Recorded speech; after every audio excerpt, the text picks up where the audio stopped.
Assalamualaikum warahmatullahi wabarakatuh. Bismillahirrahmanirrahim. Nahmaduka ya ghafuru ya syakuru. Masalli wa sallim barik ala sayyidina maulana Muhammadin wa ala alihi wa sahbihi asfa'in nama ba'du. Kita tidak bosan-bosan cerita ini karena ini khazanah kita. Di kitab Nailul Ma'mul itu, di kitab Usul Fiqih, saya berkali-kali cerita ini karena ini untuk menunjukkan bahwa Quran itu liqaumi ya'qilun, liqaumi yatafakkarun. Ada seorang kiai, seorang ustadz, kiai dulu itu emang orang soleh, alim terus jadi kiai.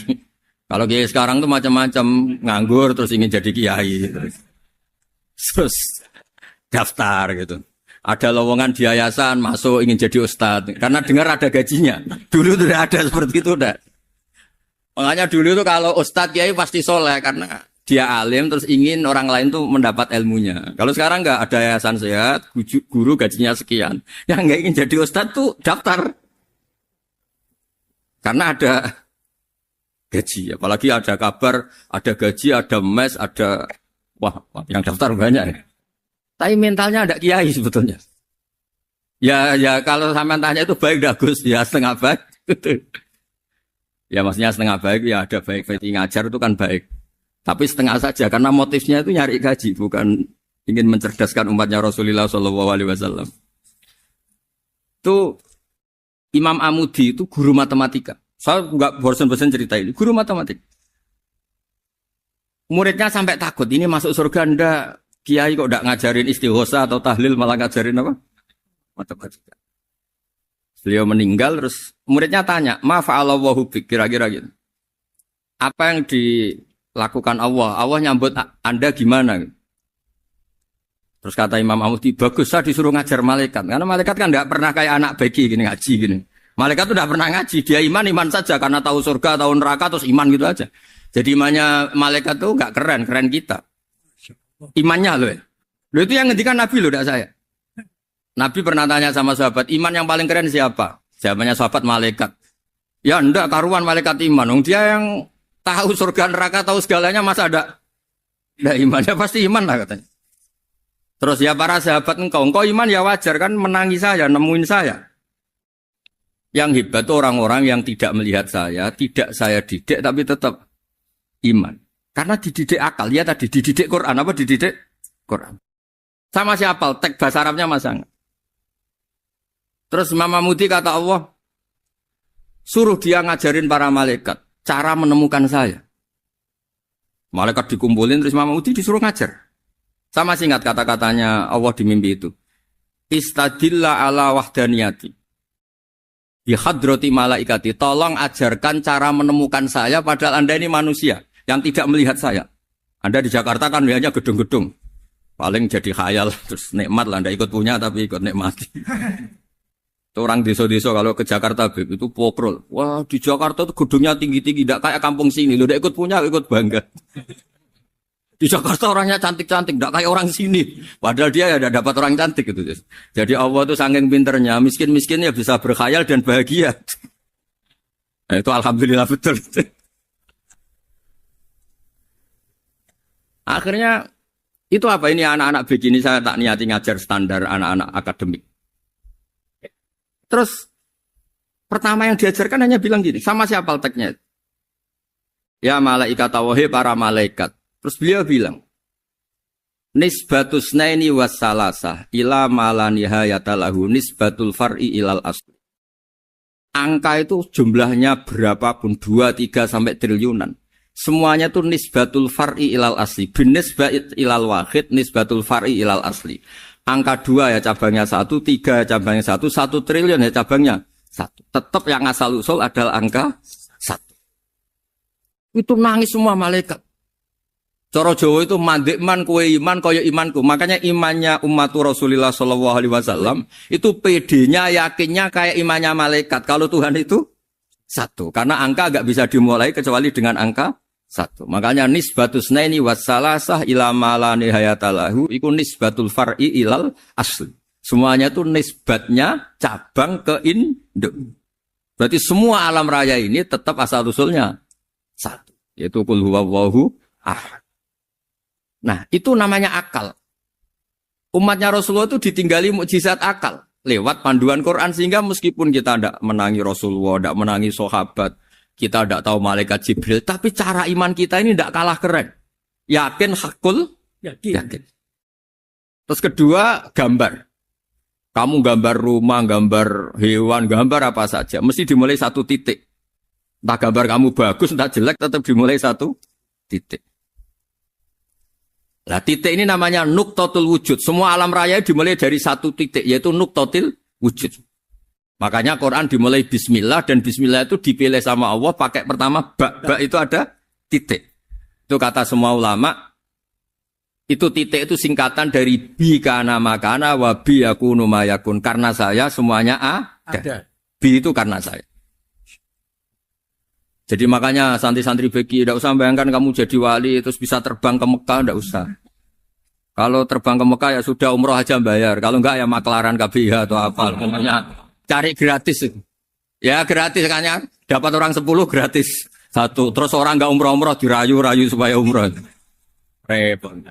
Itu pelanggaran fikih itu. Kalau orang punya utang itu wajibnya hanya utang dulu gitu. Wah repot. Saya itu juga sering bingung di kampung-kampung. Gus sama umroh. Kenapa? Dapat gratisan. Minta uang saja buat nyaur utang. Enggak boleh. Wah, secara fikih yang wajib itu nyaur utang bukan umroh. Enggak boleh Gus diminta uang, enggak boleh, harus umroh. Udah gitu saya ini bingung Gus mau umroh. Enggak nikmati. Kenapa? Disuruh ngajar Gus. Repot semua kalau ibadah mergawe ya jadi bingung semua. Ya saya mohon anak-anak BK semuanya yang seneng Quran itu harus seneng sampai kayak saya sehingga tahu mencari Tuhan dengan cara tauhid yang berbasis akal. Itu sedzahir imannya malaikat. Jika di klasmen iman itu manusia ulul ilmi, kita-kita yang nekuni ilmu itu nomor 1 prakteknya. Karena nomor 1 itu Allah karuan kan, syahidah wa, Allah kan gak tertandingi, syahidah wa annahu la ilaha illa huwa, terus wal malaikatu. Malaikat kan karuan karena langsung menyaksikan surga, dan ketiga apa? Wa ulul ilmi. Berarti prakteknya kan nomor 1. Kalau kompetitornya semuanya manusia, ulul ilmi nomor berapa? 1 kan? Nah nomor 3 kan dari Allah, malaikat, ulul ilm. Berarti kalau kompetisinya antar manusia nomor berapa?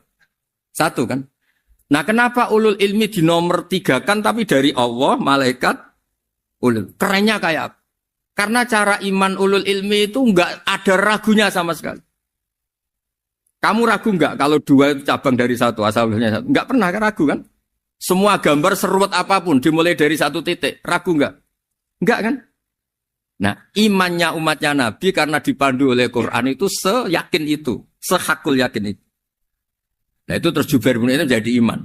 Am khuliqu min ghairi syai'in am humul khaliq.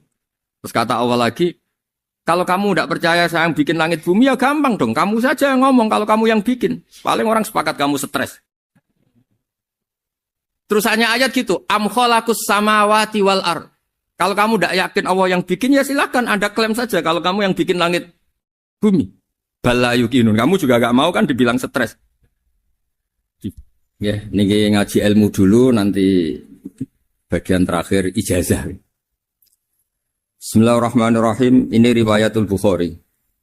Haddatsana Abdullah bin Yusuf, haddatsana Les, haddatsana Sa'id al-Maqburi an-Nabi Hurairah radhiyallahu anhu qala an-Nabiy sallallahu alaihi wasallam.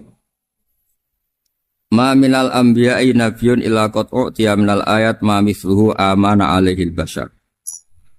Wa innama kana alladhi utituhu wahyan awhahu wa ilayya fa arju an akuna aktsarahum tabi'an yaumal qiyamah. Dados kita tahu semua nabi itu punya mukjizat. Ya, semua nabi itu punya apa? Mukjizat. Mukjizat itu hal yang luar biasa yang memastikan manusia itu tidak bisa menyainginya atau menandinginya. Dan rata-rata mukjizat Nabi dulu itu fisik. Misalnya ontanya Nabi Soleh itu kan onta tapi keluar dari batu, itu kan aneh. Aneh sekali. Atau tongkat Nabi Musa bisa simsalabim mengeringkan laut apa? Merah. Semua Nabi itu punya mukjizat dan semuanya berbentuk fisik. Kecuali mukjizatul Rasulullah Shallallahu Alaihi Wasallam itu berupa Al-Quran. Al-Quran itu konsep ilmiah. Terus kata Rasulullah SAW, tapi saya karena Quran itu justru berharap pengikutku besar dan sampai hari kiamat. Sekarang kita logika ya. Andaikan kamu punya tongkatnya Nabi Musa, kalau kamu suka uang, kepikirannya dijual apa dipakai? Kalau kamu suka uang, pakai. Kalau kamu ahli suudon itu pikirannya ndak, ini asli ndak. Karena yang melihat di Turki itu ya sebagian gitu. Kalau yang suka perdukunan itu bayangkan itu miliknya. Mungkin dipakai ngakali orang atau apa, pokoknya bayangkan itu miliknya. Kalau yang kolektor pikirannya itu nanti ini laku berapa. Tapi kalau peneliti mungkin pikirannya itu ini asli apa enggak? Bukti aslinya apa? Repot lah. Lagi pula kalau kamu punya utang terus mau apa? Istri kamu marah mau apa? Kalau pakai tongkat. Nah, beda dengan mukjizatnya Quran itu semuanya apa? Ilmiah. Orang yang sedang harmonis dengan istri bisa pakai ayat di antara ayat-ayat Allah itu apa? Wa ja'ala bainakum mawaddatan. Nanti kalau ditakdir cerai, saya tidak menyarankan cerai. Kalau ditakdir cerai, itu masih dimotivasi sama Allah. Wa iya tafarraqa yughnillahu kullam min sa'ati. Jika suami istri itu cerai, jangan-jangan suaminya dapat istri lebih baik, istrinya nanti dapat suami lebih baik. Jadi yang masa lalunya ada keprahara. Kan banyak orang suaminya meninggal ketika nikah lagi ditanya, kangen sama suami pertama, alhamdulillah ini lebih baik. Padahal suaminya yang meninggal itu berharap istrinya ini kangen. Ternyata dia sudah syukur dapat suami yang lebih baik. Jadi Quran itu menunggui kita. Ila yaumil qiyamah.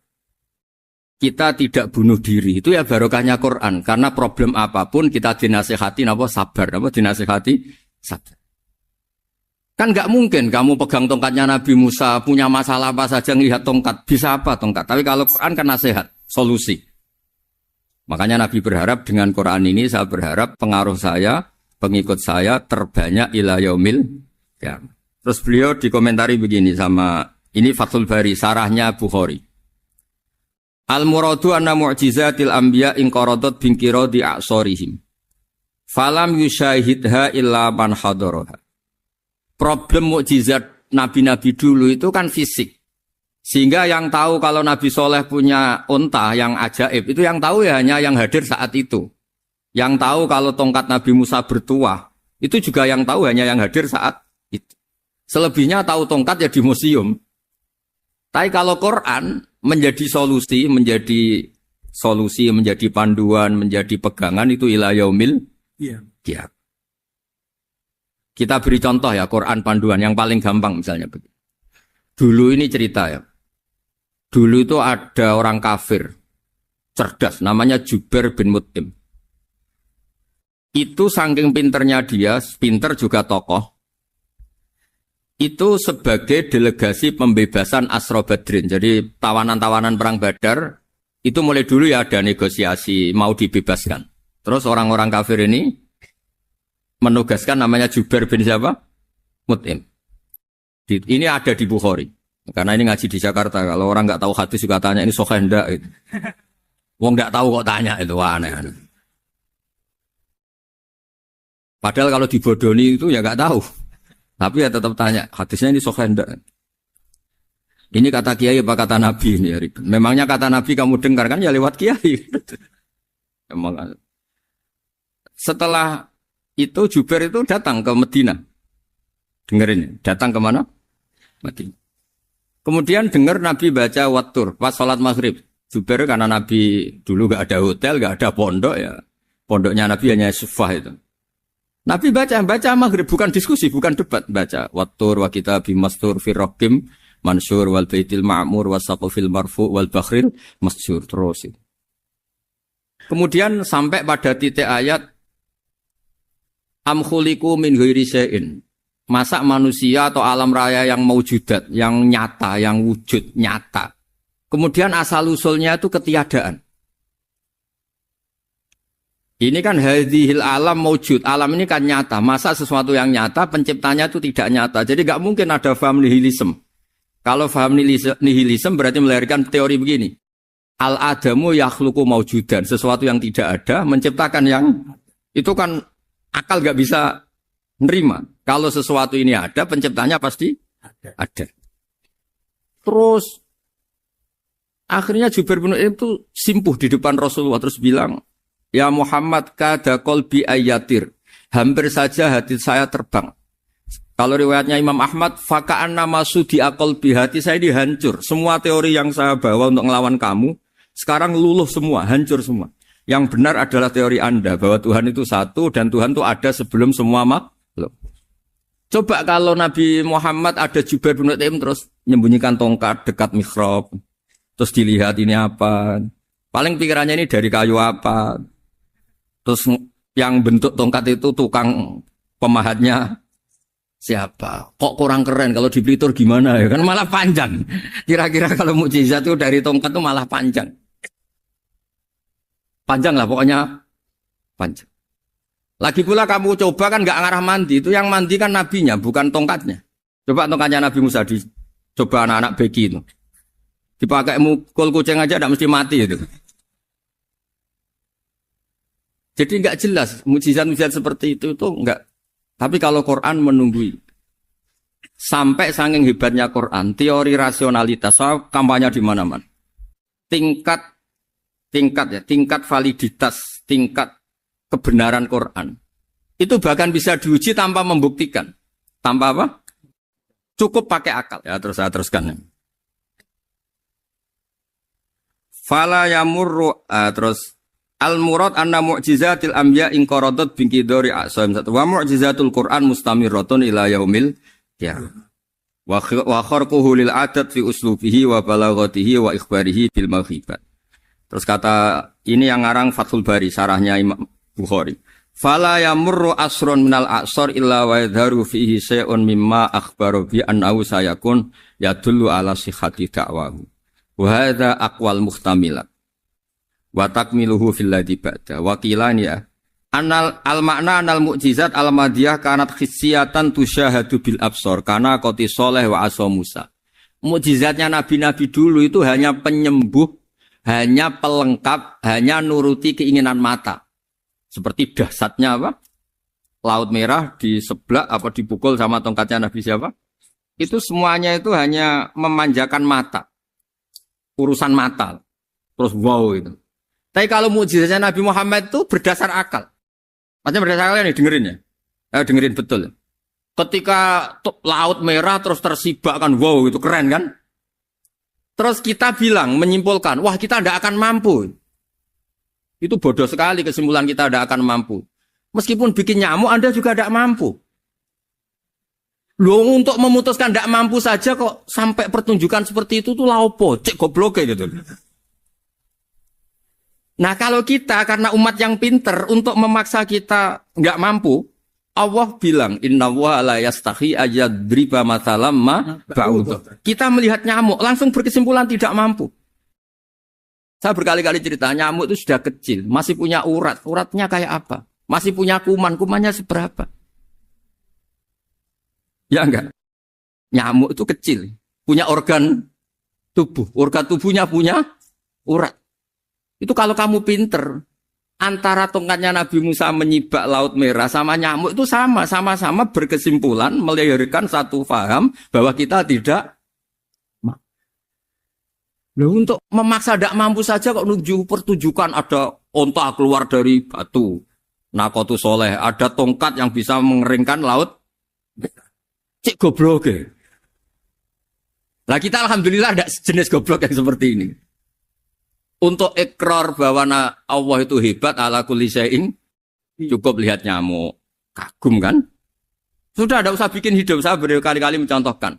Para pemahat tak suruh bikin patung gajah itu mampu. Tak suruh bikin patung nyamuk kalau bisa. Nyari materi dari apa itu? Gampang mana bikin patung gajah sama patung nyamuk?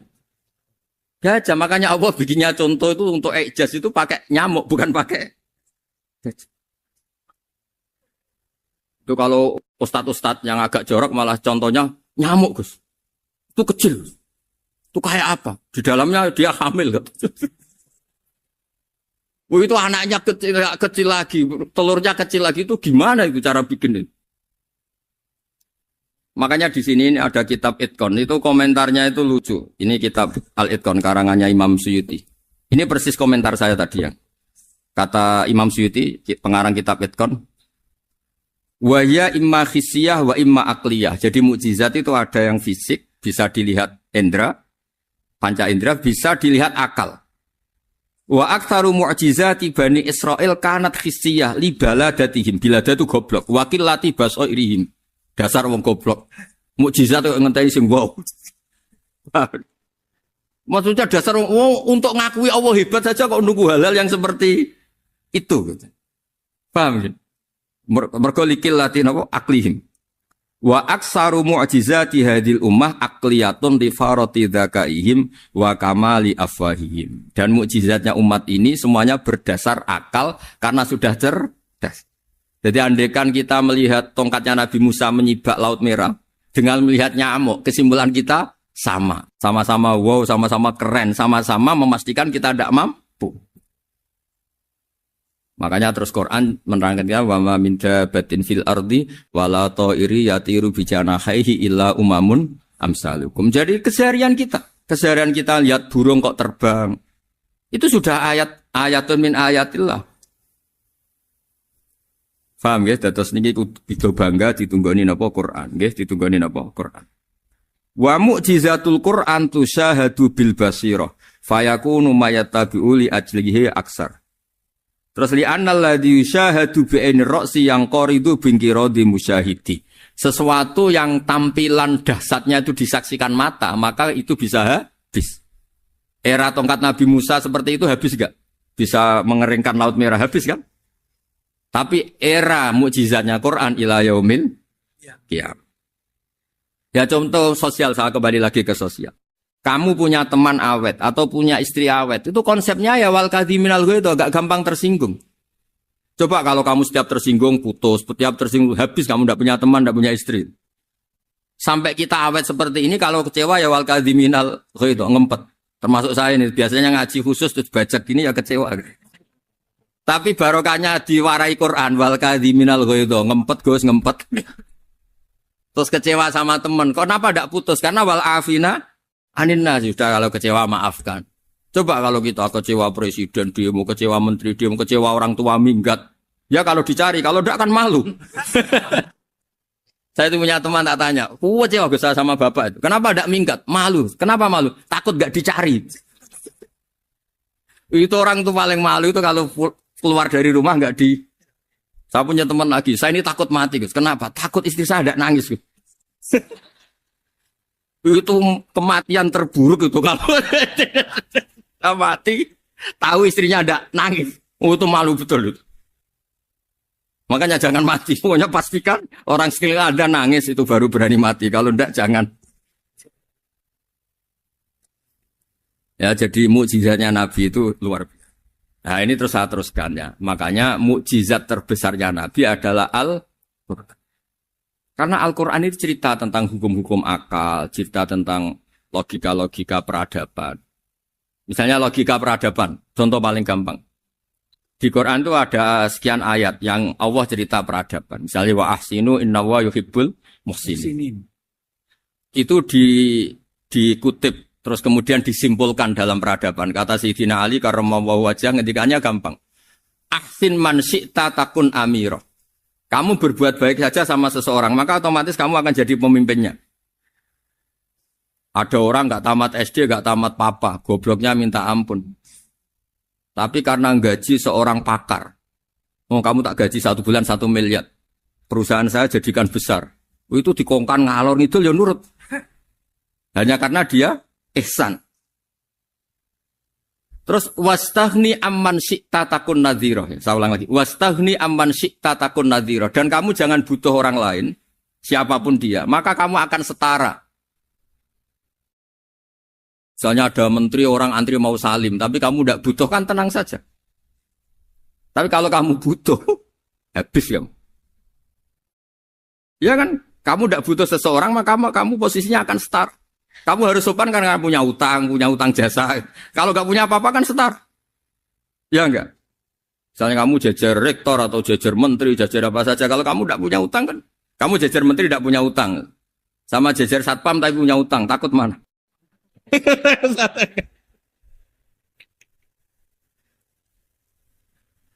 Kalau butuh itu mesti kalah kan? Ada pejabat misalnya nggak begitu cantik sama perempuan cantik yang kamu butuh ingin dicintai, takut mak. Padahal nggak jelas orang ini pangkatnya apa. Jadi dalam hukum sosial itu kata Sidin Ali, wastahni aman syi'ta takun nadhira. Kamu jangan butuh seseorang maka kamu akan setara. Terus yang terakhir, wahtas ilaman syi'ta takun asiro. Asiro pakai sin. Dan silahkan butuh seseorang maka kamu akan jadi budak dia. Ya coba misalnya Anda seorang profesor, seorang alim, seorang kiai top. Misalnya mencintai janda di ujung kampung sana, jalan kaki 2 kilo. Padahal itu gak tamat SD. Tapi gara-gara seneng,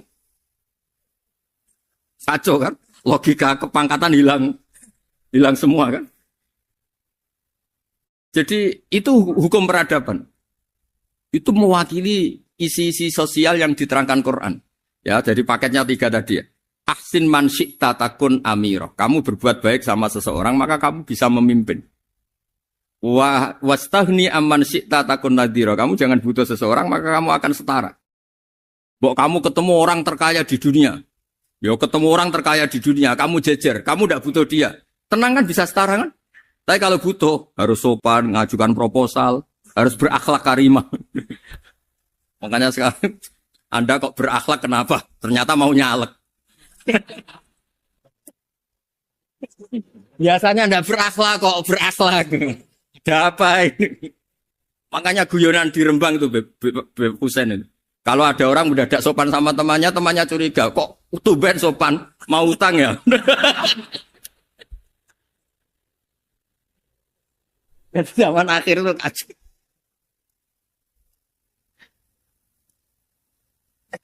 Ya di semua daerah gitu ya sama Pak Rektor ya. Kalau ada teman biasanya nggak sopan kok sopan, itu temannya curiga. Ini Pak Rektor UI ikut kaji. Kok tumben sopan, ada apa ya? Karena di mana-mana orang butuh itu pasti beretika. Kamu punya teman paling berdua, kalau mau utang berakhlak gak? Atau misalnya kamu punya adik cantik terus punya teman berdua, kalau cinta adik kamu berakhlak gak? Biasanya nggak sama sekali nggak berakhlak. Gara-gara butuh menjadi berakhlak. Ya jadi hukum sosial itu ya kuncinya 3 tadi. Ahsin man syi'ta takun amira. Wastahni amman syi'ta takun nadhira. Terus wahtas ila man syi'ta takun asira. Kalau kamu butuh seseorang pasti kamu dibikin hina. Asir itu tawanan. Nah, Quran itu bicara sosial itu lengkap. Dan itu yang nunggui kita. Kita punya tetangga yang kurang baik, ya seneng. Punya tetangga baik, ya seneng. Kata Imam Syafi'i, saya berkali-kali cerita. Kok seneng semua Imam Syafi'i? Ya bagus lah. Kalau yang seneng saya enak lah. Dijak jagongan, dijak ngopi enak. Yang gak seneng saya, gak ngarah utang. Uang itu nak, kamu punya tetangga gak seneng kamu. Aman kan? Aman. Gak akan pinjem uang kan? Pinjem mobil. Uang gak seneng kok. Makanya Imam Syafi'i itu kalau ngedikan luar Syafi'i, diceritain orang. Ya Aba Abdillah bagiannya. Ya Aba Abdillah orang itu gak seneng kau. Bagus lah. Loh kenapa bagus? Waman asa'a ilaika faqad atlaqaka. Orang yang gak seneng kamu maka membebaskan kamu. Gak akan pinjam uang, pinjam mobil, gak akan ganggu waktu kamu kan gak seneng. Justru yang seneng-senengi masalah pinjam terus. Imam Syafi'i itu orang yang anggap dunia itu selesai. Ada yang cerita, ya Aba Abdillah, orang yang tadi cium tangan engkau, yang hormat engkau, di luar maki-maki engkau, ngerasain engkau, ngata-ngatain engkau. Ya bagus lah. Kok bagus gimana? Berarti saya wibawa, depan saya tidak berani. Berarti saya wibawa, di depan saya tidak berani. Berarti itu makomnya sudah kulillah, sumadarhum fi khawdihim, ya labun, sudah dunia itu selesai, sudah agak penting semua. Nah, itu kalau kamu anak-anak beki ahli Quran, sudah ayatnya kulillah, sumadarhum fi khawdihim, ya labun, sudah lihat Allah saja agak penting, makhluk-makhluk itu. Dah makhluk semua agak penting, sepenting Allah. Nah, kita ini ditunggoni mukjizat seperti itu. Bayangkan misalnya kita ditunggoni tongkatnya Nabi Musa. Saya ngajar di sini terus ini tongkat. Terus nanti yang tanya, Gus itu kayu apa Gus? Nanti yang kolektor tanya itu harganya berapa Gus? Ruwet apa? Ternyata yang ahli suudon itu asli gak Gus? Wah. Yang ahli suudon kan mesti tanyanya gitu, itu asli enggak Gus? Repot-repot pokoknya. Tapi kalau Quran kan jelas. Suatu saat ada perdebatan antara Abul Hasan al-Asy'ari. Abul Hasan al-Asy'ari ini tokoh ahli sunnah paling populer dalam ilmu logik. Dia mengatakan orang menemukan Tuhan itu harus lewat logika yang cermat. Tidak boleh taklid, hanya ikut-ikutan. Dia harus menemukan satu argumentasi bahwa Tuhan atau pencipta langit itu ada. Kemudian ada satu problem di mana orang-orang kampung atau orang-orang yang lugu atau orang-orang awam itu tidak bisa ilmu logika, ilmu mantek kalau dalam bahasa pesantren. Kata Abul Hasan al-Asy'ari, itu masih mungkin. Alhasil para ulama ini meneliti ke orang-orang yang lugu, yang di kampung, yang petani, yang lugu sekali. Apa yang mereka temukan? Ternyata mereka punya cara logikanya sendiri untuk menemukan Tuhan, Sang Pencipta. Pernah suatu saat ada seorang petani lugu, biasa menggembala unta, ditanya, Bima araf tarubak, lalu kamu yang petani ini yang hanya ngurusi sawah, ngurusi ladang, dengan cara apa kamu tahu kalau Tuhan itu ada? Si petani tadi marah besar dan dia mengatakan, Al-ba'ratu tadullu alal ba'ir wa asharul aqdam yadullu alal masir.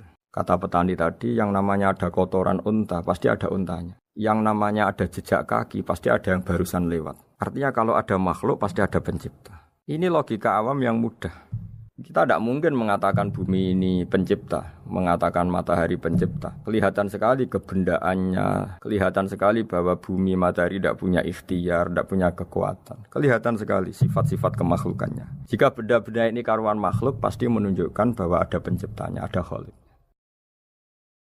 Bismillahirrahmanirrahim. Alhamdulillahirabbil alamin wassalatu wassalamu ala asyrafil mursalin sayyidina Maulana Muhammadin wa ala alihi washabihi ajmain amma ba'du. Berikut sebagai mukaddimah bahwa Profesor Zaini Dahlan berkeinginan UII punya tafsir dan terjemah sendiri.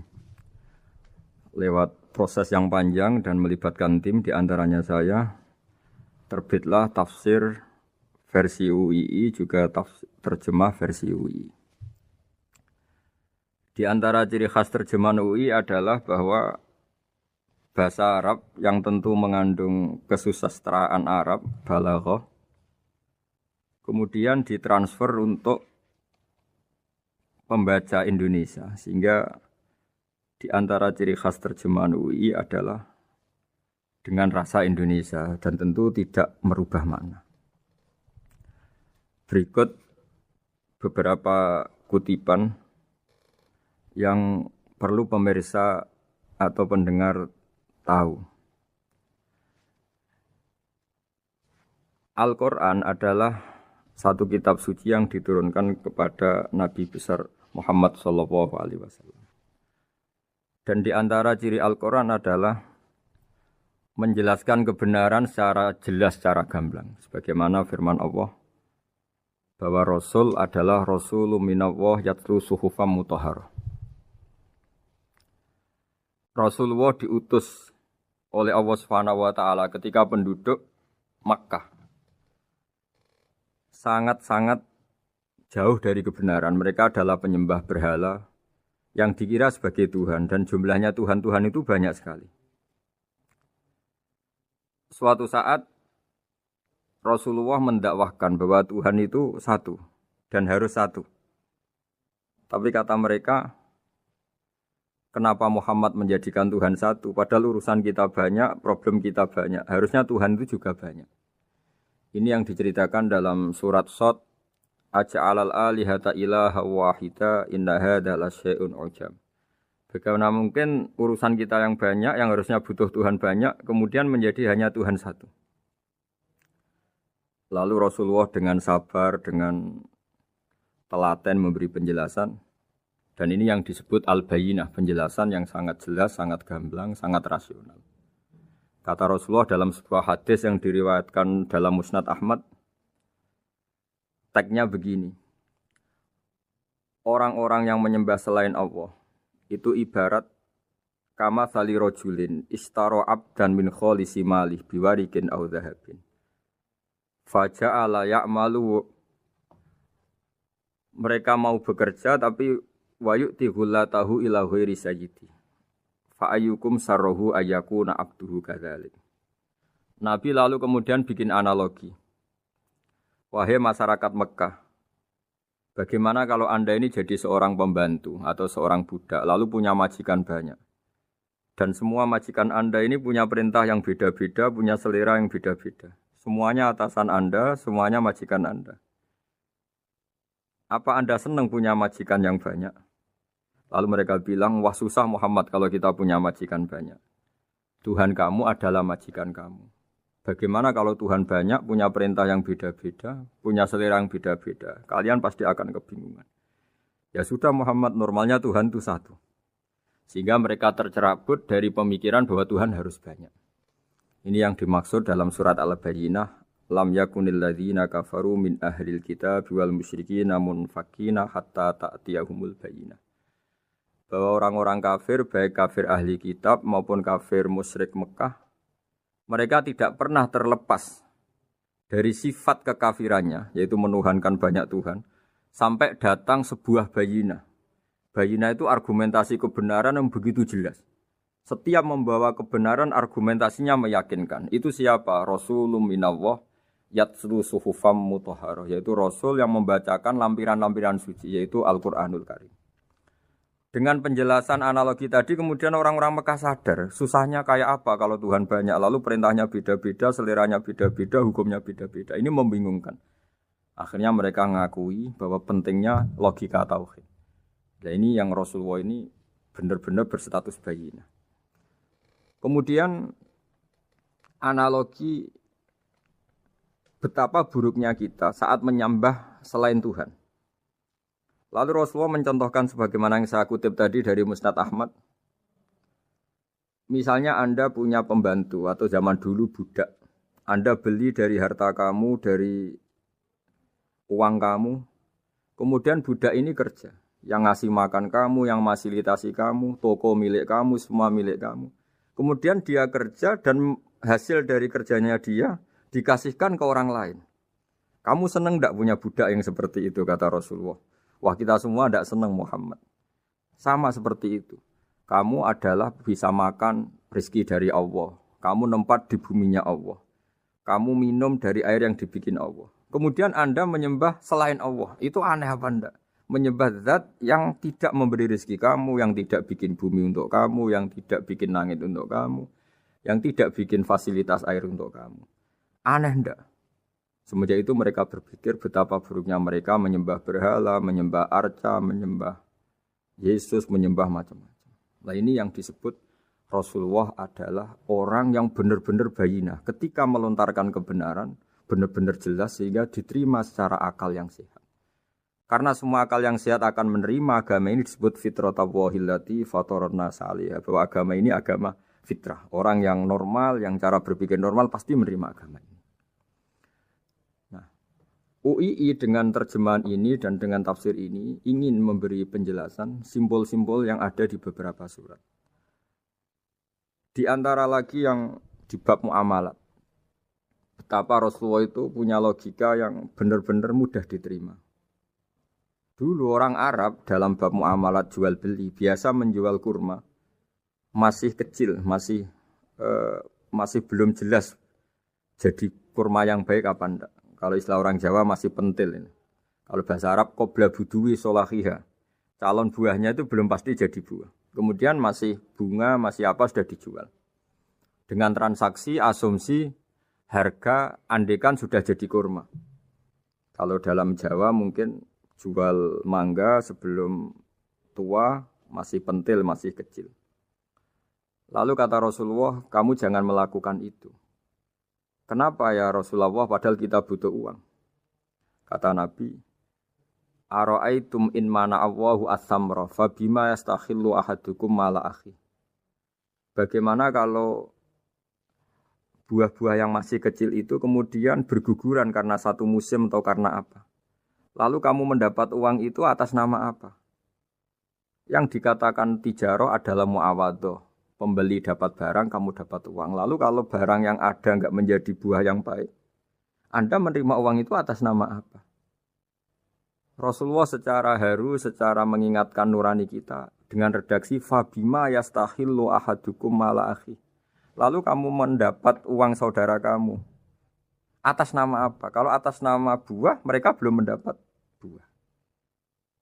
Akhirnya ada kesadaran bersama bahwa sebaiknya kita menjual sesuatu itu yang pembeli ya dapat barangnya, yaitu dalam konteks ini buah yang sudah layak dijual, kita dapat uangnya.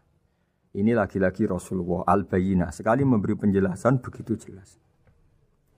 Ketiga misalnya di bab jinayat, di bab hukum pidana. Rasulullah kalau bikin logika itu begitu jelas, mudah diterima. Misalnya begini, suatu saat Rasulullah bersabda, Al-qatil wal maktul finnar. Orang yang membunuh dan yang dibunuh sama-sama di neraka. Tentu dalam konteks saling bunuh yang dalam kedzaliman. Lalu sahabat janggal. Ya Rasulullah, oke lah kalau pembunuh itu masuk neraka. Ini bagaimana mungkin yang dibunuh pun masuk neraka? Rasulullah dengan jelas, dengan bayinah, dengan hujjah, beliau menjawab, innahu kana harison ala qatli sahibihi. Sebetulnya yang terbunuh pun mentalnya pembunuh, karena dia sangat juga ingin membunuh saudaranya. Nasibnya saja yang menjadikan dia terbunuh. Hanya sahabat tahu, ya ternyata maktul dalam konteks duel adalah mentalnya qatil juga. Sehingga karena mentalnya qatil, dia tetap di neraka. Meskipun prakteknya dia menjadi maktul yang terbunuh. Nah ini yang dimaksud oleh Allah, bahwa Rasulullah ini bisa menghilangkan tradisi kemusyrikan, bisa menjungkir balikkan, menghancurkan kemusyrikan, karena Rasulullah bisa menjelaskan secara detail, hatta ta'tiyahumul bayyinah. Bayyinah adalah Rasulun minallah yatslu suhufam mutahharah. Jadi ini yang insya Allah sebagai kajian kita, bahwa kita butuh sekian penjelasan untuk mengenang dan membuktikan bahwa Rasulullah adalah benar-benar al-bayyinah. Dari sekian contoh tadi, pendengar bisa tahu betapa agama ini mudah diterima oleh akal. Sehingga di beberapa ayat disebut agama ini liqaumi ya'qilun, liqaumi yatafakkarun. Agama ini bagi kaum yang bisa berpikir. Agama ini bagi kaum yang mau berangan-angan. Dulu untuk menghilangkan kemusyrikan dengan logika kafir Mekah bahwa urusan kita banyak, harus Tuhan banyak. Itu panjang sekali. Di antaranya ada ayat yang spesifik tentang itu. Daraballahu mathalan rajulan fihi syuraka mutasyakisuna wa rajulan salamal lirajul. Hal yastawiyani masalah. Allah membuat satu perumpamaan, yaitu di surat Daraballahu mathalan rajulan fihi syuraka, di surat Zumar ayat 29. Allah membuat satu perumpamaan bagaimana andaikan Anda jadi seorang pembantu atau asisten, lalu Anda punya majikan banyak yang seleranya beda-beda. Kemudian dibanding misalnya Anda jadi pembantu dengan satu majikan yang akhlaknya baik, komitmennya baik. Anda milih mana? Lalu orang-orang kafir Mekah menjawab, Muhammad tentu kita milih punya majikan satu yang baik. Kalau majikannya banyak kita jadi repot. Lalu mereka kata Rasulullah, ya sudah, kalau gitu Tuhan kamu satu saja, jangan banyak, kalau banyak jadi repot. Terus mereka baru tersadar bahwa menuhankan Tuhan banyak itu salah dan resikonya lebih banyak. Ini disebut munfakina hatta ta'tiyahumul bayyinah. Mereka orang-orang musyrik enggak mau tercerabut dari akar kemusyrikannya sampai datang al-bayyinah. Sebuah bukti kebenaran yang begitu jelas, begitu nyata. Siapa kebenaran itu? Rasulun minallah yatslu suhufam mutahharah, yaitu Rasulnya Allah yang membaca lampiran-lampiran suci. Lampiran-lampiran suci ini dalam bahasa Arab diikutkan wazan isim maf'ul disebut mushaf. Makanya kitab suci ini ditulis di sohifah. Kalau dalam bahasa Arab lampiran itu sohifah, dijamakkan kata jamaknya suhuf. Kemudian ketika dicetak, dijilid disebut mushaf. Sehingga alhamdulillah UII, Universitas Islam Indonesia, punya mushaf, punya terjemahan, punya tafsir. Ini diharapkan kita sebagai ulama, sebagai da'i, sebagai ustadz bisa warasatul anbiya. Karena kata Rasulullah, al ulama warasatul anbiya. Saya kira demikian supaya pemirsa tahu, pendengar tahu bahwa betapa pentingnya menjelaskan secara bayyinah. Ini penting sekali karena sekarang pikiran di dunia itu macam-macam dan kita butuh energi untuk mengungkap lagi intisari-intisari dari sesuatu yang digulirkan atau dibahas Al-Qur'anul Karim. Sehingga Al-Qur'an ini benar-benar jadi ibrah, jadi teladan bagi kita semua. Jangan sampai karena kita lupa mengkaji Al-Qur'an sehingga hukum-hukum Al-Qur'an menjadi mandek. Kita harus terus mensosialisasikan supaya Quran ini hidup. Caranya gimana? Masyarakat dirangsang supaya tahu al-bayyinah. Contoh yang terakhir sebelum menutup perjumpaan kali ini, misalnya dulu orang kafir Mekah itu janggal. Karena mereka juga punya kajian bahwa Nabi itu bersyarat harus turunan dari bangsa Israel. Karena semua Nabi itu pasti turunan Nabi Ibrahim. Yaitu Nabi Ibrahim punya anak yang bernama Ishak. Ishak punya anak yang bernama Yakub. Yakub ini yang nanti punya anak Yusuf. Sehingga Yusuf bin Yakub bin Ishak bin Ibrahim. Ketika nabi-nabi ini hidup di Palestina, di Yerusalem, itu kayak jadi aturan bahwa nabi itu harus turunan Bani Israel. Sehingga ketika orang-orang kafir Mekah dari kelompok ahli kitab, ketika Rasulullah Muhammad mendakwahkan diri sebagai nabi, mereka janggal bagaimana mungkin nabi dari orang Arab. Nabi itu harusnya orang Yerusalem atau orang Palestina. Kemudian Allah memberi penjelasan, fihi ayatum bayyinatum maqamu Ibrahim, bahwa Muhammad adalah turunan Ibrahim. Bukti nyata adalah di Mekah ada jejak kakinya Nabi Ibrahim, yaitu yang sekarang kita sebut maqam Ibrahim. Setelah dilacak-lacak ternyata mbah-mbahnya Rasulullah atau nenek moyang atau leluhur Rasulullah bernama Adnan. Adnan ini kata sejarah-sejarah disepakati wa Adnanu bila raibin intadzawil ulumin nasabiyah ila dzabihi Ismail nisbatuhu wa muntama. Bahwa Adnan ini tertulis secara sejarah lengkap bahwa dia turunan dari Nabi Ismail. Ismail adalah anak dari Nabi Ibrahim. Kemudian makom Ibrahim ini juga dibuktikan sekian sejarah bahwa Ibrahim pernah di situ. Yaitu ketika Hajar, ibu dari Ismail, kesulitan nyari air, lalu lalang lari antara Safa dan Marwah, kemudian kita kenang sekarang bernama Sa'i. Kemudian dekat Ka'bah ada namanya Hijir Ismail, karena dulu jadi kamarnya Nabi Ismail. Hijir, hujro itu kamar atau ruang khusus untuk Nabi Ismail. Sehingga jelas sekali bahwa Ibrahim, Ismail, Hajar pernah hidup di Mekah. Lalu lagi-lagi orang kafir Mekah yang dari kelompok ahli kitab sadar bahwa Muhammad jadi nabi layak karena dia juga turunan dari Ibrahim alaihis salam. Ini yang disebut fihi ayatum bayyinatum maqamu Ibrahim, bahwa di kawasan Mekah, kawasan Bakkah atau kawasan Hijaz jelas sekali ada jejak-jejak Nabi Ibrahim. Lagi-lagi ini bayyinah. Nah, bayyinah ini yang bisa menghilangkan sifat kemusyrikan, sifat kekufuran. Karena lewat penjelasan yang panjang ini, kemudian benar-benar diketahui bahwa Muhammad jadi nabi itu sah. Karena dari segi dakwahnya benar, perilakunya benar, hujahnya benar. Sekarang dari segi nasab juga benar karena beliau termasuk keturunan dari Nabi Ibrahim alaihissalam lewat jalur Ismail. Ini penting kita ketahui dan perlu kita kaji supaya istilah-istilah di Al-Quran kita tahu. Makanya banyak istilah di Al-Quran, misalnya wattaba'tu millata abai, kita ngikuti agama leluhur kami. Di situ disebut ada Ibrahim, ada Ishak, ada Ismail, ada Yakub.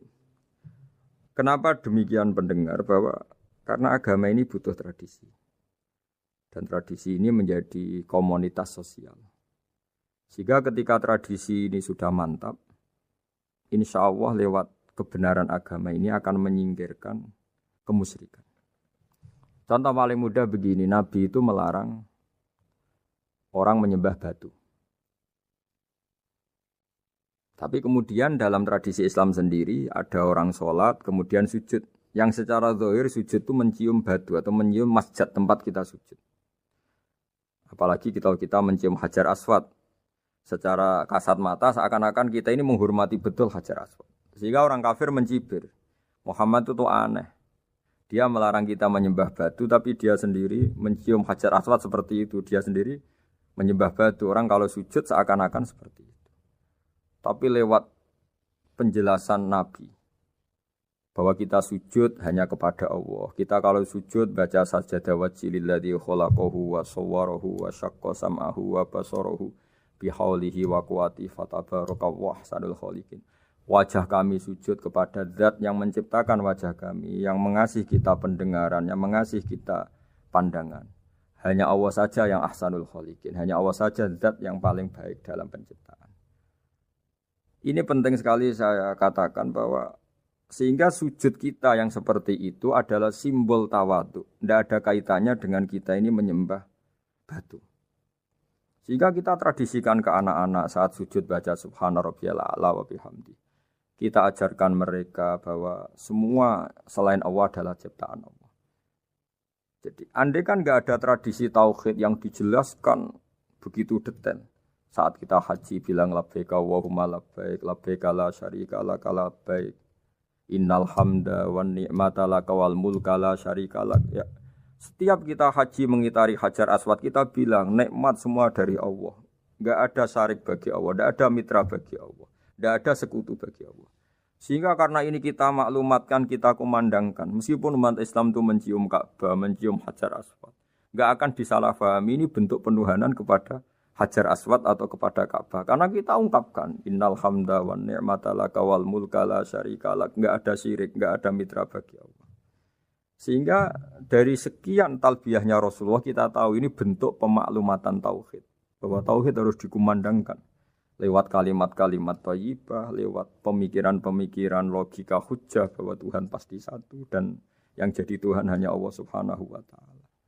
Karena andekan ini tidak dikumandangkan, kemudian ada ritual yang secara lahir kasat mata nyium Hajar Aswad. Nanti seperti tuduhannya orang kafir bahwa Islam itu aneh, melarang menyembah batu, tapi nyatanya ada ritual mencium batu. Sebab itu tidak menjadi aneh ketika Imam Bukhari termasuk rawi besar, termasuk hadis sahih yang meriwayatkan Sayyidina Umar atau Umar radhiyallahu anhu. Itu setiap mencium Hajar Aswad beliau berkomentar, saya tahu betul kamu hanya batu. La tadurru wa la tanfa. Tidak memberi madarat, tidak memberi manfaat.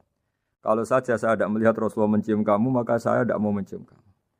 Dulu di era itu ada momentumnya. Kenapa sih Umar radhiyallahu anhu atau sahabat Umar susah-susah memberi penjelasan seperti itu? Karena dulu masih ada salah paham bahwa mencium batu itu identik dengan misalnya menuhankan batu atau mendewa-dewakan batu. Sehingga Umar berutuh memberi penjelasan. Sayyidina Umar memberi begitu penjelasan detail bahwa kamu hanya batu yang tidak mandoroti, tidak manfaat. Tapi secara tradisi sunnah Rasul kamu dicium, ya saya ikut. Ini penting sekali penjelasan-penjelasan seperti ini, maklumat-maklumat seperti labbaik Allahumma labbaik, sehingga semua ritual Muslim tidak disangka atau tidak disalahpahami sebagai pemuja materi. Lagi-lagi penjelasan yang detail ini disebut al-bayyinah. Rasulun minallah yatslu suhufam mutahharah. Kemudian ayat berikutnya disebut fiha kutubun qayyimah, bahwa dalam kitab suci Al-Qur'an itu banyak aturan-aturan atau catatan-catatan yang begitu lurus, begitu benar. Tentu karena kita ini orang Indonesia yang kalau mengakses langsung bahasa Arab mungkin kita masalah. Sehingga alhamdulillah Universitas Islam Indonesia menerbitkan seri terjemah juga seri tafsir, dan sekarang dibantu lewat acara ini kita berusaha atau membantu para pendengar untuk lebih memahami lebih jauh. Sahabat Indonesia yang kami hormati, berikut kita mulai kajian tafsir yang dikeluarkan oleh UII. Mari kita mulai dengan surat Al-Baqarah. Bismillahirrahmanirrahim. Alif Lam Mim. Dzalikal kitabul la raiba fihi hudal lil muttaqin. Di sini diterjemahkan Alif Lam Mim, ini termasuk ayat-ayat yang oleh para ulama dianggap mutasyabihat. Artinya kita tidak boleh memaksakan maknanya. Kita cukup iman bahwa itu dari Allah Subhanahu wa taala. Ini termasuk ayat-ayat yang kita percaya bahwa ada makna yang diinginkan Allah, tapi kita tidak perlu menduga-duga Apa sepersisnya makna itu? Dzalikal kitab la raiba fih, kitab ini tidak ada yang diragukan. Hudal lil muttaqin, petunjuk bagi mereka yang bertakwa. Sahabat Unisia yang kami cintai, yang kami hormati, muttaqin dari kata kerja ittaqa yattaqi ittiqaan. Maknanya adalah menjaga diri. Ada 3 kelas muttaqin dalam terminologi para ulama, istilah yang dikeluarkan para ulama. 1, muttaqin orang yang menghindari perilaku syirik atau perilaku kekafiran. Sehingga menurut para ulama, apapun faseknya seorang mukmin, apapun kelirunya orang mukmin, misalnya pernah mencuri, pernah korupsi, pernah apa saja, masih dianggap mukmin karena dia masih bertauhid la ilaha illallah Muhammadur Rasulullah. Ini muttaqin yang paling kelas pokok, kelas bawah. Kemudian ada muttaqin kelas kedua, yaitu mereka yang menghindari dosa besar tapi tidak bisa menghindari dosa kecil. Misalnya bisa menghindari dosa zina, tapi dia bisa menghindari dosa melihat perempuan yang bukan mahramnya, yang bukan halal bagi dia. Ketiga muttaqin paling ideal yaitu menghindari dosa besar, juga menghindari dosa kecil, bahkan menghindari sesuatu yang tidak penting. Ini yang dalam terminologi ulama disebut para wali atau para ulama, yaitu yang dalam ayat ala inna awliya Allahi la khaufun alaihim wa lahum yahzanun. Ini penting kami jelaskan kelas-kelas muttaqin supaya bahwa mukmin tidak pernah keluar dari status iman meskipun dia pernah melakukan satu kesalahan besar. Karena yang dikatakan mukmin adalah siapapun yang meyakini kebenaran risalah Muhammad, risalah yang dibawa Muhammad, berarti dia mukmin. Soal dia melakukan dosa atau apa saja itu menjadikan dia fasik, tapi tidak keluar dari status mukmin. Ini yang dimaksud dalam sebuah hadis, man qala la ilaha illallah dakhalal jannah. Siapapun yang pernah melafadzkan la ilaha illallah iman, maka dia pasti nanti masuk surga. Kemudian ada beberapa pertanyaan dari para sahabat dengan masa lalu orang itu yang macam-macam, Nabi tetap menjawab meskipun dengan masa lalu yang macam-macam. Sebab itu perlu dikaji serius, sebagaimana ada yang ditafsir Sawi bahwa muttaqin itu dari kata kerja ittaqa yattaqi ittiqaan atau ittaqa yattaqi taqwan. Ini maknanya orang yang menjaga diri. Tentu menjaga diri ini ada yang kelas premium, kelas sempurna. Jadi sesuatu apa saja yang bahaya kita jaga, termasuk dosa kecil, melakukan hal yang tidak penting. Ada orang mukmin yang hanya bisa menjaga dari dosa kekafiran, dosa kemusyrikan. Ini pun dengan segala kesalahannya masih ada kemungkinan dimaafkan Allah. Karena Allah pernah berfirman, innallaha la yaghfiru ayyushraka bihi wa yaghfiru ma duna dzalika liman yasha. Allah tidak akan memaafkan dosa syirik, tapi Allah masih bisa memaafkan atau masih berkenan memaafkan dosa di luar syirik. Kemudian yang perlu dimengerti oleh sahabat Indonesia adalah makna la raiba fihi. Ini yang perlu kami ungkap, bahwa Al-Quran ini tidak ada keraguan padanya. Tidak ada keraguan ini yang mudah kita teliti karena kita orang Indonesia, mungkin rasa-rasa sastra Arab enggak kental. Mari kita teliti dari segi makna, karena makna ini rasa dan rasa itu universal. Begini misalnya, dulu orang-orang kafir Mekah karena mereka penyembah berhala, penyembah Tuhan-Tuhan yang banyak, itu memprotes. Mereka memanggil tentu masih Muhammad, belum ya Rasulullah. Muhammad, kamu mengajak ke Tuhan berapa? Rasulullah menjawab, ke Tuhan yang satu. Lalu mereka bertanya, Muhammad urusan kita ini banyak, problem kita banyak. Tuhan banyak saja tidak bisa menyelesaikan, apalagi satu Tuhan. Ini yang diceritakan dalam sebagian ayat disebut, Aja'alal alihata ilaha wahida inna hadza lasyai'un ujab. Bagaimana mungkin Tuhan itu satu? Harusnya Tuhan itu banyak karena urusan kita banyak. Lalu Rasulullah dengan bimbingan Tuhan, bimbingan Allah mendatangi mereka, kemudian Nabi menjelaskan, Tuhan itu adalah ketua kalian, Tuhan itu adalah pimpinan kalian. Bagaimana kalau Anda jadi pembantu kemudian punya majikan banyak, punya penguasa banyak, punya tuan banyak. Kemudian semua tuan-tuan Anda ini memerintahkan Anda dengan perintah yang beda-beda. Apa kalian mau punya majikan atau pimpinan yang banyak? Mereka menjawab tidak, Muhammad. Terus mereka akhirnya sadar bahwa problem Tuhan banyak itu tentu lebih sulit, lebih problem. Karena nanti perintahnya beda-beda, keinginannya beda-beda. Mereka akhirnya tersadarkan bahwa sebaiknya atau seharusnya memang Tuhan itu satu. Jadi Rasulullah SAW menjelaskan logika bertauhid itu dengan sekian variasi, dengan sekian logika. Kemudian Nabi kedua juga menjelaskan logika kompetisi. Kata Nabi yang karena bimbingan Allah diberi satu pengertian. Andai kan Tuhan itu 2 atau 3, kemudian berebut dalam tahta aras atau tahta yang di alam raya ini. Sebagaimana lazimnya para penguasa.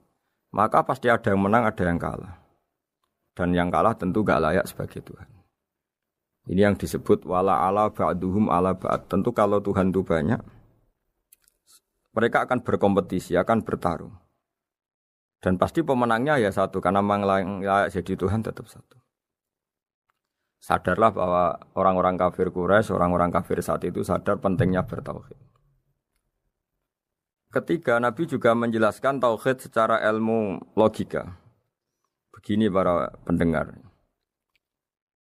Kalau dalam teori ilmu tauhid yang agak jelimet dijelaskan begini. Jika ada 2 Tuhan, maka alam raya ini enggak menjadi alam. Logikanya adalah 2 Tuhan ini bisa kamu katakan sama-sama kuat. Ketika sama-sama kuat kemudian ingin menciptakan langit. Yang satu ingin menciptakan bumi. Yang satu menolak menciptakan bumi misalnya. Atau yang satu ingin menciptakan langit. Yang satu menolak ingin menciptakan langit.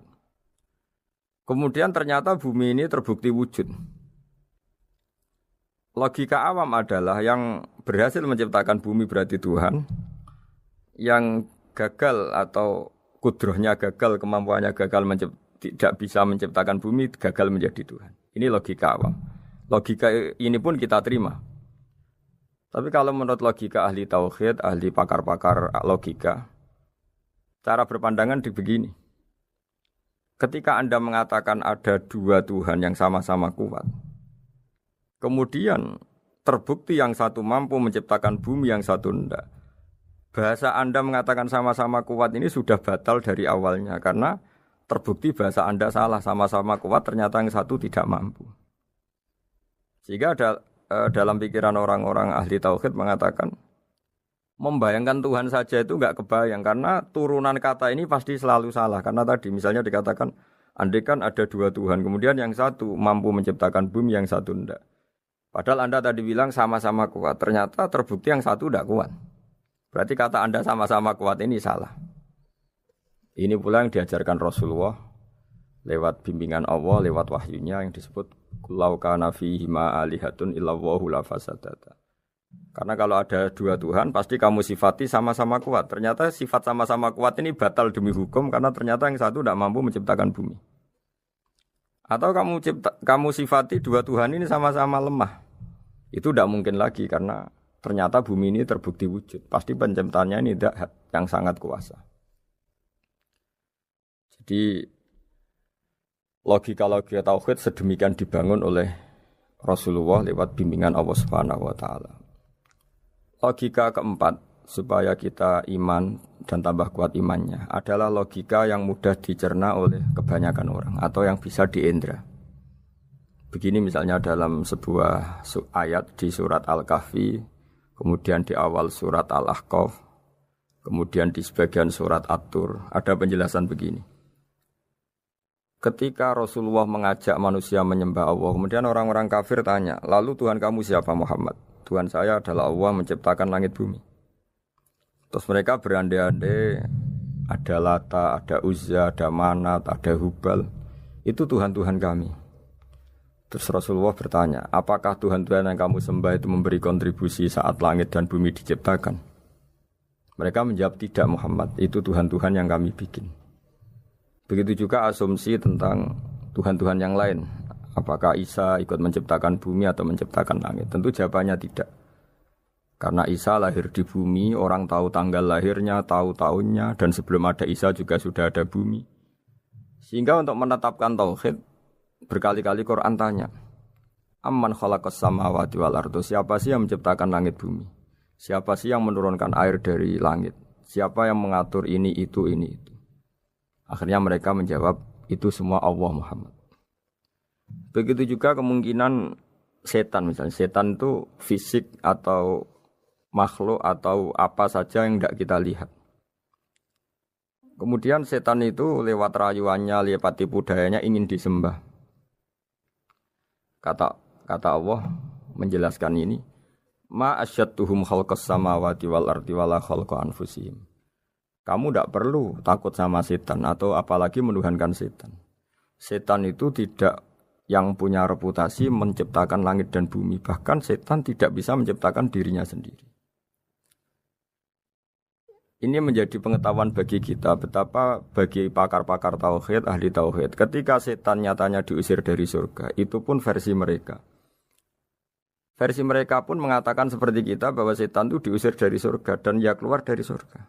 Kalau setan itu Tuhan, tentu diusir gak mau karena di surga itu nikmat. Ketika setan diusir dari surga ya keluar, dia juga jadi makhluk yang hina dina. Berarti dia tidak punya kekuasaan bahkan pada dirinya sendiri. Dipaksa keluar dari surga ya keluar, dipaksa menjadi ahli neraka jadi ahli neraka, dipaksa jadi apa saja juga dia akan jadi seperti yang dipaksakan. Ini menunjukkan bahwa setan adalah tahta kudratillah, tahta qahrillah, tahta satwatillah, bahwa setan pun dalam kendali kekuasaan. Makanya Allah mengatakan kamu tidak usah menyembah setan, tidak usah nurut sama setan. Setan itu lemah sekali. Karena faktanya dia tidak bisa memaksakan keinginannya. Ini yang oleh Allah disebut dalam firman-Nya inna kaida syaitani kana dhaifa. Setan itu lemah sekali. Ini perlu saya sampaikan ke para pendengar Unisia bahwa bertauhid itu ada sekian logika. Logika kelima adalah logika orang awam. Awam sekali.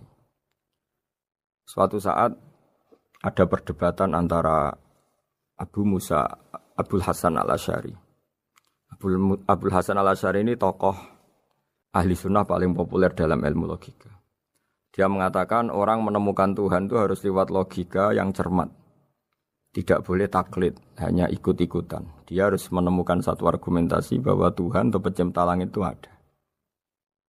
Kemudian ada satu problem di mana orang-orang kampung atau orang-orang yang lugu atau orang-orang awam itu tidak bisa ilmu logika, ilmu mantek kalau dalam bahasa pesantren. Kata Abu Mansur, kata Abul Hasan al-Asy'ari, itu masih mungkin. Walhasil para ulama ini meneliti ke orang-orang yang lugu, yang di kampung, yang petani, yang lugu sekali. Apa yang mereka temukan? Ternyata mereka punya cara logikanya sendiri untuk menemukan Tuhan, Sang Pencipta.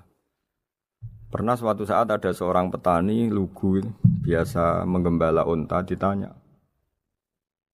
Bima araf tarubak, lalu kamu yang petani ini yang hanya ngurusi sawah, ngurusi ladang, dengan cara apa kamu tahu kalau Tuhan itu ada? Si petani tadi marah besar dan dia mengatakan, Al-ba'ratu tadullu alal ba'ir wa asharul aqdam yadullu alal masir. Kata petani tadi, yang namanya ada kotoran unta, pasti ada untanya. Yang namanya ada jejak kaki, pasti ada yang barusan lewat. Artinya kalau ada makhluk, pasti ada pencipta. Ini logika awam yang mudah. Kita tidak mungkin mengatakan bumi ini pencipta, mengatakan matahari pencipta. Kelihatan sekali kebendaannya, kelihatan sekali bahwa bumi matahari tidak punya ikhtiar, tidak punya kekuatan. Kelihatan sekali sifat-sifat kemakhlukannya. Jika benda-benda ini karuan makhluk, pasti menunjukkan bahwa ada penciptanya, ada khalik.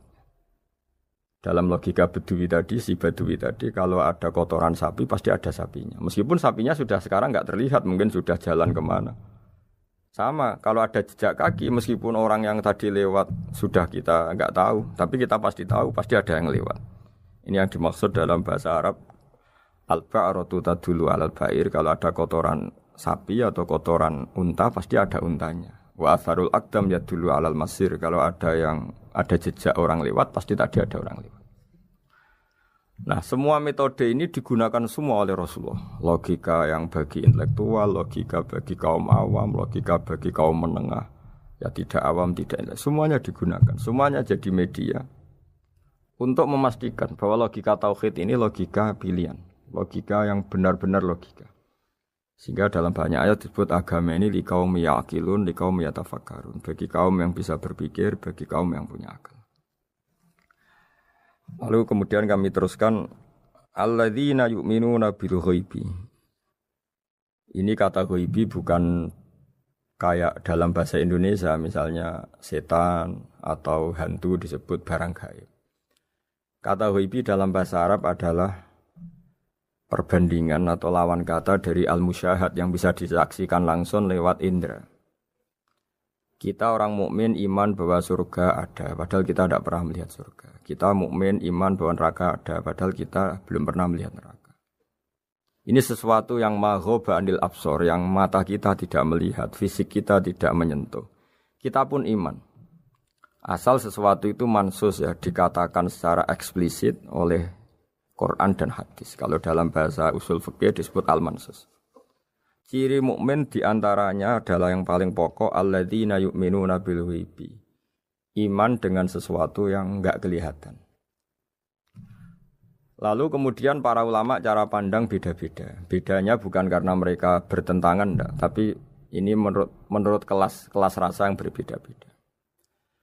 Bagi orang-orang sufi, Allah itu tidak bisa dikatakan al-ghaib, sesuatu yang enggak kelihatan.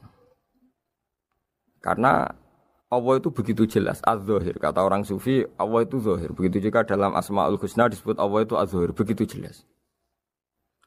Karena orang yang akalnya mapan, hatinya mapan, melihat satu lemari yang bagus, pasti langsung mensifati bahwa pembuatnya adalah orang yang hebat. Orang yang melihat mobil mewah atau pesawat yang canggih, pasti kepikiran pertama adalah pasti pembuatnya canggih.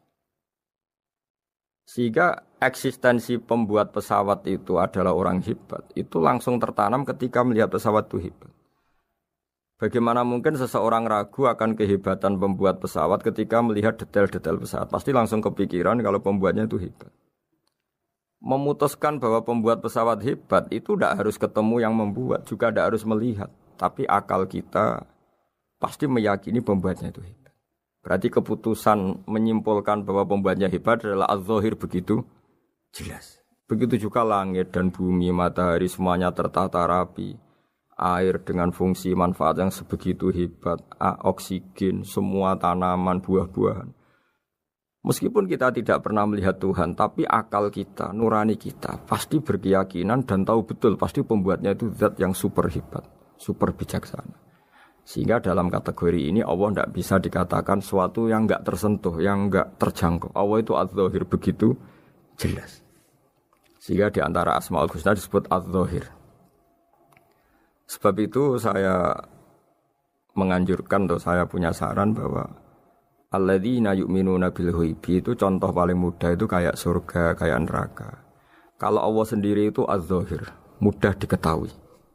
Karena tadi orang yang melihat pesawat canggih pasti saat itu juga berkeyakinan dan itu pasti benar, pasti pembuatnya juga canggih. Nah, di sini disebut alam raya ini ayat, semuanya itu bukti kekuasaan Allah. Dalam syair-syair orang sufi masyhur sekali itu wa fi kulli syai'in lahu ayatun yadullu ala annahul wahidu. Setiap sesuatu kejadian di alam raya adalah bukti keesaan Allah, bukti eksistensi Allah Subhanahu wa taala. Sehingga dalam satu kisah normalnya orang itu paling tahu itu dengan dirinya sendiri. Karena dia adalah dia. Tapi kalau Imam Sibawayh seorang pakar nahwu mengatakan a'raful ma'arif Allah. Di alam raya ini yang paling mudah dikenali itu ya Allah, pencipta.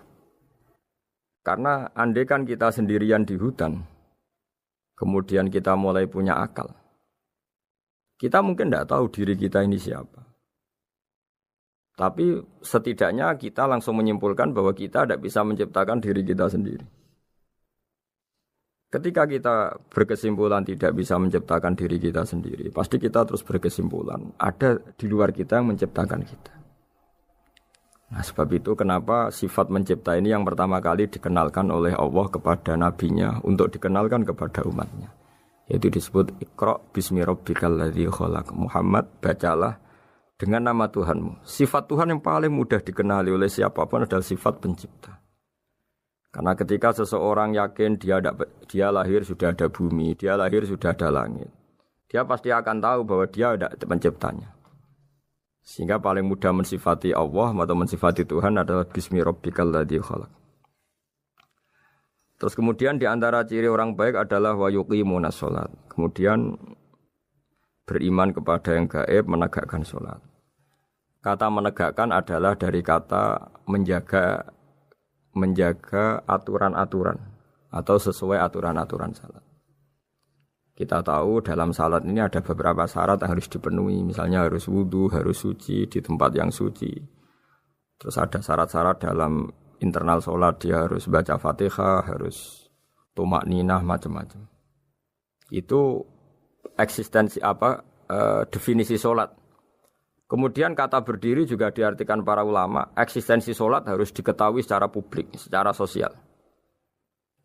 Karena sesuatu itu punya eksistensi kalau jadi konsensus atau diakui oleh publik. Di sini agama mewajibkan sholat jamaah. Kata banyak ulama, jamaah itu fardu kifayah, bahkan ada yang mengatakan fardu ain. Harus dijalankan orang banyak secara massal dan harus di tempat yang terbuka. Sehingga kata para ahli fikih, andaikan ada orang jamaah di dalam rumah tidak diketahui oleh banyak orang, belum mencukupi atau belum menggugurkan kewajiban jamaah. Sehingga eksistensi sholat harus diketahui secara publik. Sehingga dulu Rasulullah itu kalau sholat ya di masjid dan masjidnya terbuka. Sampai sekarang kita pun menyaksikan semua umat Islam kalau sholat di masjid yang terbuka. Sehingga dunia non-muslim pun tahu bahwa dalam Islam ada ritual, ada ibadah yang bernama sholat. Hikmah kedua dengan cara terbuka seperti ini, sholat itu menjadi gak pernah rubah mulai zaman Nabi sampai kiamat. Dengan tradisi jamaah berarti kaifiyah atau cara sholat ini permanen. Bapak kita sholat ya seperti itu, imam seperti itu, anak cucu kita akan meniru kita ya seperti itu. Sehingga gak ada varian-varian yang hanya berdasar subjektivitas musolli yang sholat. Taruh saja kita misalnya jadi seorang sufi yang baru takut sama Allah atau baru usul kalau dalam bahasa sufi. Kemudian kita sholat sendiri di rumah, mungkin dengan gaya menangis, terseduh-seduh, macam-macam. Ini tentu tidak baik sebagai standar sholat. Begitu juga ada anak atau pedagang yang kesusu atau tergesa-gesa, kemudian sholat hanya sekian, 2 menit, 1 menit. Ini juga agak baik. Meskipun itu boleh dilakukan individu-individu, tapi kalau dalam sholat jamaah, orang harus manut imam, dan ada standarnya, misalnya tumaknina itu biqadri subhanallah, jadi ada ukurannya. Ini penting saya utarakan bahwa hikmah jamaah itu bukan sekedar dapat pahala 27 kalau sendiri, dapat pahala 1 itu enggak. Tapi ini menjaga eksistensi sholat supaya ya seperti ini terus sampai kiamat. Sehingga orang Indonesia atau orang Afrika, orang mana saja, itu ketika haji atau ketika saling berkunjung di negara lain, itu enggak akan kaget dengan cara-cara sholatnya, karena seluruh dunia kaifiyahnya caranya sama. Ini semua barokah dari jamaah. Maka Rasulullah itu enggak banyak ngendikan tentang caranya sholat, beliau hanya ngendikan shollu kama ra'aitumuni usolli. Sudahlah kamu pokoknya makmum saya, nanti caranya kamu sholat sama seperti saya seperti ini. Sehingga kata menegakkan sholat adalah bisa kita tegakkan kalau kita aparat negara ya bikin-bikin aturan supaya eksistensi sholat gak terganggu. Kalau kita seorang kultural juga mensuasanakan sholat dan supaya kefiahnya atau caranya sholat ini benar kita tradisikan jamaah. Sehingga anak kecil ngikuti yang besar, yang bodoh ngikuti yang pinter dengan satu cara. Itu barokahnya jamaah. Sehingga wa yuqimunas sholat itu sholat kita dirikan baik secara personal dengan cara-cara tumaknina, kita suci di tempat yang suci, maupun kita tegakkan, kita maklumatkan, kita jadikan konsensus bahwa sholat ya seperti ini.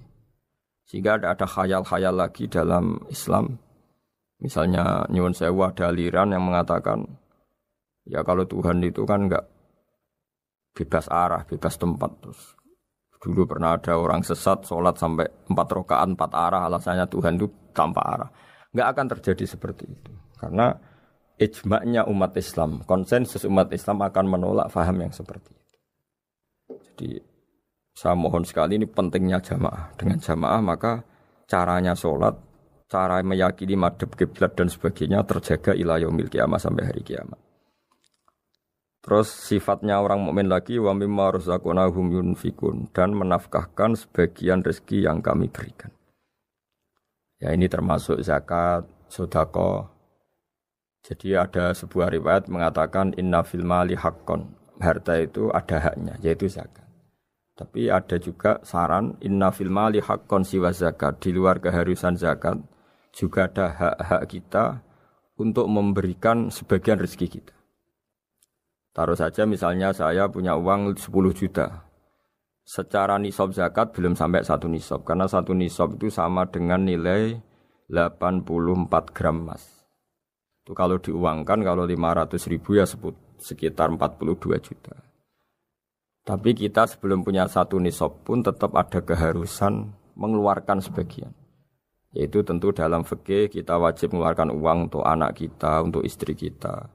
Itu yang wajib-wajib. Kemudian ada sosial, kita nyumbang masjid, nyumbang yatim piatu, macam-macam. Sehingga kata para ulama, ciri utama mukmin diantaranya adalah melakukan zakat, baik zakat yang fardu maupun zakat yang sunat. Karena kata zakat itu dimaknai fardu, sebetulnya definisi para ahli fikih untuk membedakan zakat yang wajib dengan sedekah. Tapi sebetulnya zaman dulu enggak ada seperti itu. Zakat itu maknanya bersihkan harta.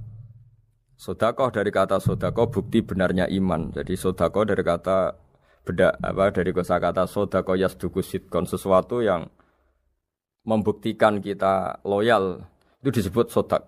Kita nikah, mas kawin di bahasa Arab kan sedekah dari kata sedekah juga. Kita bukti iman, loyal, kita sedekah. Bukti bahwa kita teman akrab disebut siddiq atau sodik. Kalau dalam bahasa Arab teman namanya juga sodik karena cara bertemanan secara benar, secara loyal. Sehingga wa mimma razaqnahum yunfikun ini ya memasukkan zakat yang dalam terminologi fikih yaitu zakat yang zakat al-wajibah atau zakat yang dengan makna lughat yaitu ya artinya asal membersihkan harta kita entah lewat zakat, sedekah, hadiah kepada orang-orang yang kita hormati, semuanya juga masuk dalam definisi zakat atau wa mimma razaqnahum yunfikun. Kemudian sifat terakhir dari orang muttaqin adalah walladzina yu'minuna bima unzila ilaika wa ma unzila min qablika bil akhirati hum yuqinun ulaika ala hudam mir rabbihim wa ulaika humul muflihun. Di sini diterjemah mereka yang beriman kepada kitab yang kami turunkan kepadamu dan yang diturunkan sebelum kamu. Ini kata yang diturunkan sebelum kamu penting sekali karena ciri utama Nabi adalah dia tidak pernah beda dengan Nabi sebelumnya. Karena kebenaran tauhid pasti tunggal. Nabi-nabi dulu pasti mengajarkan tauhid, hanya menyembah Allah. Enggak mungkin nabi berikutnya kemudian bikin ajaran baru dalam tauhid.